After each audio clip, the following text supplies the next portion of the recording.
السلام علیکم ورحمۃ اللہ وبرکاتہ۔ آج کا ہمارا موضوع ہے توبہ۔ توبہ کی اہمیت پر اللہ تعالیٰ نے قرآن پاک میں ارشاد فرمایا، یا ایھا الذین آمنوا توبوا الی اللہ توبۃ نصوحا۔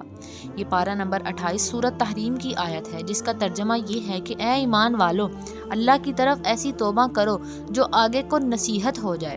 اور اس آیت مبارکہ کی تفسیر یہ ہے کہ توبہ صادقہ، جس کا اثر توبہ کرنے والے کے اعمال میں ظاہر ہو، اس کی زندگی اطاعتوں اور عبادتوں سے معمور ہو جائے اور وہ گناہوں سے مجتنب یعنی ہمیشہ بچتا رہے۔ امیر المومنین عمر فاروق اعظم نے فرمایا کہ توبہ نصوح وہ ہے کہ توبہ کے بعد آدمی پھر گناہ کی طرف نہ جائے، جیسا کہ نکلا ہوا دودھ اپنے تھن میں واپس نہیں جاتا۔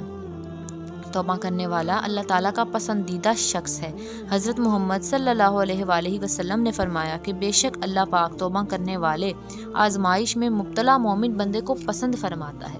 توبہ کی تعریف یہ ہے کہ جب بندہ اس بات کی معرفت حاصل کر لے کہ گناہ کا نقصان بہت بڑا ہے، گناہ بندے اور اس کے محبوب کے درمیان رکاوٹ پیدا کرتا ہے، تو وہ اس گناہ کے ارتکاب پر ندامت اختیار کرے اور اس بات کا قصد اور ارادہ کرے کہ میں گناہ کو چھوڑ دوں گا اور آئندہ نہیں کروں گا۔ جو پہلے کیے ان کی وجہ سے میرے اعمال میں جو کمی واقع ہوئی، اسے پورا کرنے کی پوری کوشش کروں گا۔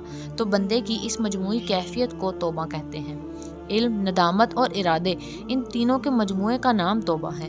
توبہ کا حکم یہ ہے کہ ہر مسلمان کو ہر گناہ پر توبہ کرنا واجب ہے اور فوراً توبہ کرنا واجب ہے، یعنی گناہ کی معرفت ہونے کے بعد اس پر ندامت اختیار کرنا اور آئندہ نہ کرنے کا عہد کرنا اور گزرے ہوئے گناہوں پر ندامت و شرمندگی اور افسوس کرنا بھی واجب ہے۔ توبہ اللہ تعالیٰ نے وہ نفیس شے بنائی ہے کہ ہر گناہ کے ازالے کو کافی ہے۔ کوئی گناہ ایسا نہیں کہ سچی توبہ کے بعد باقی رہے، یہاں تک کہ کفر و شرک بھی۔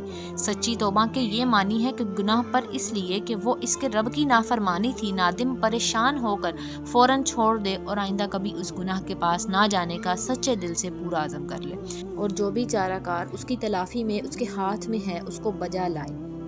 اللہ پاک مجھے اور آپ سب کو عمل کی توفیق عطا فرمائے اور ہم سے راضی ہو، آمین، بجاہ النبیین صلی اللہ تعالیٰ علیہ وآلہ وسلم۔